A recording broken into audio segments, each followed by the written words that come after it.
Hello everyone! Rush hour tayo ngayon sa dami ng ating mga worky-worky. Heto't may nasaksihan tayong isang good Samaritan. Napansin ko lang bago ako bumaba ng train, may kausap siyang isang pasahero. Nagbit-bit ng isang cellphone at binalot niya ito sa isang plastic.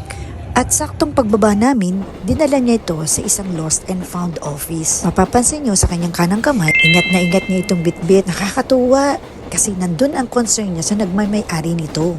Siyempre nga naman, office hour pa naman ngayon. Napaka-importante pa naman sa lahat ng telepono or cellphones natin. 70% ng nilalaman nito, andyan pa naman ang lahat ng mga details para sa mga trabaho natin. Mapalad ang nagmamay-ari ng cellphone na to because she almost spend her time para lang maibalik ang nawawalang cellphone. Who knows, may iba pang mga appointment si Madam. Pero mas prioritize niya ang mag-report sa kabila ng kanyang kabisihan. Isa na namang magandang imahe ang nasaksihan nating lahat, mga suki. Kaya paalala sa ating mga kababayan, lalo na yung mga bumibisita dito sa Japan, be sure to check yung important things before you leave. Another grateful days. Thank you for watching, mga suki. Bye!